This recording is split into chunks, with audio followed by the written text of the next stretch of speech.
बड़ी खबर सामने आ रही है दिल्ली से। दिल्ली की सीएम रेखा गुप्ता पर हमले की कोशिश की गई, जन सुनवाई के दौरान हमले की कोशिश की गई। दिल्ली से ये बड़ी खबर सामने आ रही है। दिल्ली की सीएम रेखा गुप्ता पर हमले की कोशिश की गई, जन सुनवाई के दौरान हमले की कोशिश की गई। जानकारी ये मिल रही है धक्का मुक्की भी हुई, रेखा गुप्ता के साथ धक्का मुक्की भी हुई, क्योंकि हम लगातार देख रहे हैं सीएम रेखा गुप्ता दिल्ली में, क्योंकि जो बारिश और अलग अलग जो काम चल रहे हैं उसकी समीक्षा लेने के लिए ग्राउंड जीरो पर पहुंचती हैं। वैसे तो सीएम की सिक्योरिटी होती है, ये एक प्रोटोकॉल है, लेकिन जानकारी ये मिल रही है कि दिल्ली की सीएम रेखा गुप्ता पर हमले की कोशिश की गई।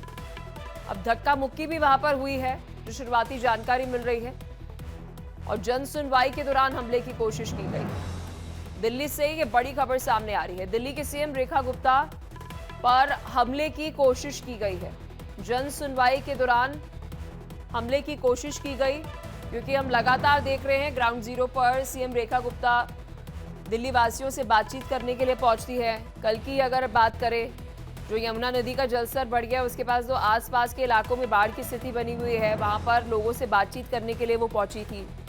और अब जानकारी ये मिल रही है कि रेखा गुप्ता पर हमले की कोशिश की गई है, और जन सुनवाई के दौरान ही हमले की कोशिश की गई।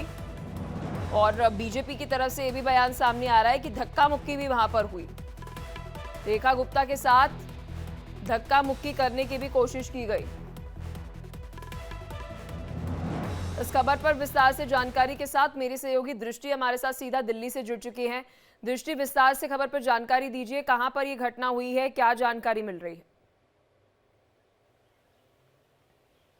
देखिए, बहुत ही आश्चर्यजनक घटना है कि दिल्ली की मुख्यमंत्री सीएम रेखा गुप्ता, जो कि दिन रात काम करती हैं, और जन सुनवाई हुई थी, लेकिन बुधवार को सीएम जन सुनवाई में हमेशा होती हैं। सिविल लाइंस उनके के कैंप ऑफिस में ये जन सुनवाई वो कर रही थी। सुबह सुबह एक आदमी था जो कि 30 से 40 के लगभग उम्र का बताया जा रहा है, वो कहाँ से आया था ये अभी तक पता नहीं चला। उसने कुछ पेपर दिखाने के बहाने मुख्यमंत्री को के पास गया, और उसने मुख्यमंत्री के बाल पकड़े हैं, और फिर उनको थप्पड़ मारा, और फिर कुछ अब्यूजिव लैंग्वेज का भी उसने यूज किया है, और फिर उसके बाद उसने मुख्यमंत्री को धक्का दिया।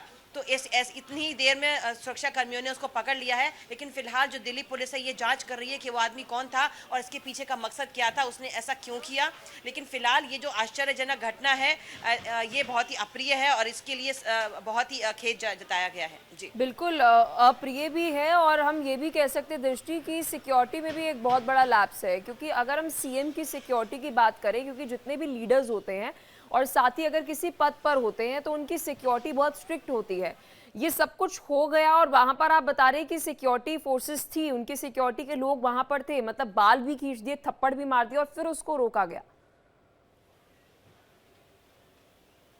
देखिए, बिल्कुल, देखिए, सीएम जो दिल्ली की रेखा गुप्ता है वो हर जगह जाती हैं। आपने कल भी देखा होगा, यमुना बाजार में पानी तक उतर गई थी, और वो हर चीज़ का मुआयना करती हैं। वो चाहती हैं कि दिल्ली साफ हो और बढ़िया हो, और वो लोगों के पास तक जाकर के उनकी जो परेशानियां उनको सुनने की कोशिश करती हैं। ऐसा बिल्कुल नहीं था, लेकिन पता नहीं ऐसा कैसे हुआ कि आदमी जन सुनवाई के दौरान उनके इतना पास आ गया। हालांकि किसी को पता नहीं था कि ऐसा हो सकता है, सिक्योरिटी थी, लेकिन ये सब इतनी जल्दी में हुआ कि कोई किसी को लगा ही नहीं था कि ऐसा हो सकता है। वो आदमी कौन था, इसी की फिलहाल अभी जांच चल रही है। दिल्ली पुलिस ने बहुत जल्दी वो आदमी पकड़ा जाएगा, लेकिन 30 से 40 की उम्र का वो आदमी बताया जा रहा है। बिल्कुल, और सुरक्षा लैब हम कह सकते हैं, क्योंकि इतना सब होने के बाद भी सुरक्षाकर्मी एकदम से नहीं आए, तो ये एक इसकी भी गहन जांच दृष्टि, साथ ही आप बता रही है कि वहां पर जन सुनवाई जो है वो चल रही थी, कितने लोग वहां पर थे, और अगर दिल्ली पुलिस की तरफ से उसकी गिरफ्तारी लाजमी से बातें हुई होगी, कोई शुरुआती जानकारी जो वो निकल कर सामने आ रही है, उसका कोई बैकग्राउंड जो है निकल कर सामने आ रहा हो, क्रिमिनल बैकग्राउंड हो, या फिर किसी पार्टी से कोई जुड़ा उसका लगाव हो, या फिर किसी पार्टी को सपोर्ट करता हो, मतलब कोई बैकग्राउंड अगर मिल रहा हो तो उसका?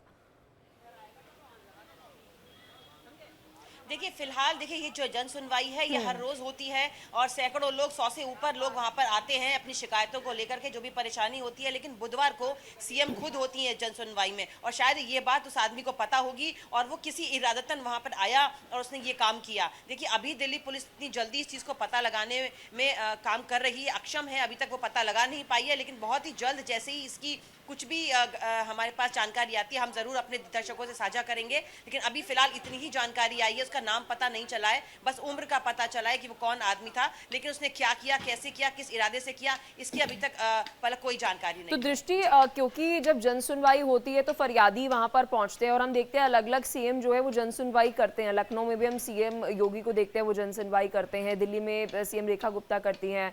उत्तराखंड में अगर हम बात करें, अलग अलग सीएम की अगर हम बात करें, तो जनता से उनकी क्या फरियाद है, क्या प्रॉब्लम्स है, डायरेक्टली उनसे बात करके वो सुलझाने की कोशिश की जाती है। लेकिन अक्सर हम देखते हैं वहां पर एक बहुत सारे सुरक्षा कर्मी होते हैं और थोड़ा डिस्टेंस मेंटेन करने की कोशिश करते हैं। वो तो वहां पर मेल सीएम है तो इतना डिस्टेंस होता है, यहाँ पे तो फीमेल महिला हम कह सकते हैं मुख्यमंत्री है, तो क्या वो डिस्टेंस जो है वो मेंटेन नहीं किया जा रहा था उस फरियादी और उसके बीच में, कि वो मतलब एकदम से आक्रामक हो गया और फिर वो प्रोसेसिंग करने में भी इतना टाइम लग गया कि उसने थप्पड़ भी मार दिया, बाल भी खींच दिए और फिर उसके बाद उसे रोका जा रहा है। देखिए, हम सबको ऐसा लग रहा है कि ये बहुत ही इतना सब हो गया, कैसे हुआ होगा, लेकिन मैं बता रही हूँ ये बहुत ही अचानक से और बहुत ही, जब आदमी एग्रेशन में होता है, जरूर ये माना जा रहा है कि वो मानसिक तौर पे कुछ इस तरीके का आदमी था कि वो किसी बात से चिढ़ा हुआ था।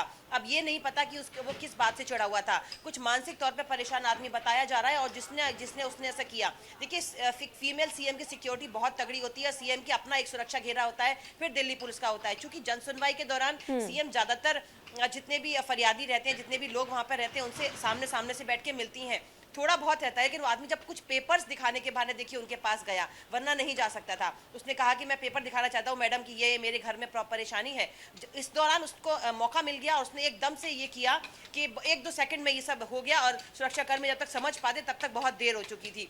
तो ये चीज का अब दिल्ली पुलिस पता लगा रही है, और देखिए अब से उनकी सिक्योरिटी जस्ट डबल हो जाएगी, क्योंकि जिस तरीके से सीएम जनता के बीच में घूमती है, उनकी बातों को सुनती है, शायद इसने उसी बात का फायदा उठाया है। दृष्टि, और वहां पर अगर हम बात करें, क्योंकि आप बता रही हैं कि डेली बेसिस पे सीएम रेखा गुप्ता जो है वो जनता से रूबरू होती थी। कल भी हम देख रहे थे कि भाई यमुना में जिस तरीके से जलस्तर पड़ रहा है, तो वहां पर आसपास के इलाके में लोगों के साथ बातचीत कर रही थी, लोगों से रूबरू हो रही थी, क्या परेशानियां सामने आ रही है। अधिकारी भी वहां पर मौजूद थे, और डेली आप कह रही है जन सुनवाई जो है वो होती है। कितनी संख्या में वहां पर लोग जो है वो पहुंचते हैं, और क्या सीएम से मिलने के लिए पहले कोई पूरा सिक्योरिटी चेक जो है वो होता है? क्योंकि आप बता रही कोई उसके पास कोई हथियार नहीं था, कुछ नहीं था, उसने हाथ का ही मतलब उस वक्त प्रयोग किया और बाल खींचे और साथ ही उन पे थप्पड़ जो है वो मारने की कोशिश की। लेकिन क्या जो ये फरियादी पहुंचते हैं, इनका कोई बैकग्राउंड जो है वो पहले चेक नहीं किया जाता है? देखिए, बिल्कुल ऐसा कुछ नहीं होता है, क्योंकि जन सुनवाई के दौरान सीएम अपने कैंप ऑफिस से ये करती हैं, सिविल लाइन से, और बुधवार को सीएम खुद होती हैं, बाकी दिन जन सुनवाई होती है, बाकी अधिकारी बैठते हैं, जन सुनवाई करते हैं। चूंकि उस आदमी को पता था कि आज सीएम होंगी और किसी बात से वो उनसे खफा होगा, इसलिए वो गया। और देखिए, एक बैरिकेडिंग लगा होता है जहां से कि निकल करके लोग जाते हैं, कुछ भी हथियार या कुछ भी पेपर के अलावा आप कुछ लेके जा नहीं सकते, तो वो बैरिकेडिंग क्लियर हो गया। इसलिए उसने अपने हाथ का, और इस तरीके से उसने अब्यूजिव लैंग्वेज का उसने यूज किया मुख्यमंत्री पे, क्योंकि देखिए पूरी चेकिंग के दौरान ही मुख्यमंत्री के पास तक आप पहुंच सकते हैं। इसलिए देखिए उसने ये किया कि वो पेपर दिखाने के बहाने गया, दूर से होता, बात करता तो शायद इतनी पास सीएम के नहीं जा सकता था। और सीएम हर किसी को कहती है कि हाँ, अगर कोई परेशानी है तो हमें बताओ, दिखाओ, हम काम करेंगे। तो इसी दौरान ये अप्रिय बिल्कुल, अब ये भी दृष्टि हम कह सकते हैं कि जो सुरक्षा में बहुत बड़ी चूक हुई है, बड़ी गाज जो है वो उन अधिकारियों पर भी जो है वो गिरेगी। और सबसे बड़ी बात ये है कि अब थोड़ा शायद डिस्टेंस जो है वो मेंटेन किया जाएगा फरियादियों के साथ, जब उनसे बातचीत जो है वो सीएम करेंगी, क्योंकि जनता से बातचीत भी जरूरी है, लेकिन मुझे लगता है कि कहीं ना कहीं सुरक्षा भी सीएम की बहुत जरूरी है। बहुत शुक्रिया दृष्टि, आपने विस्तार से इस खबर पर जानकारी दी। आप इस खबर पर नजर बनाए रखना, क्योंकि बहुत बड़ी खबर है। अपडेट हम आपसे लेते रहेंगे दृष्टि।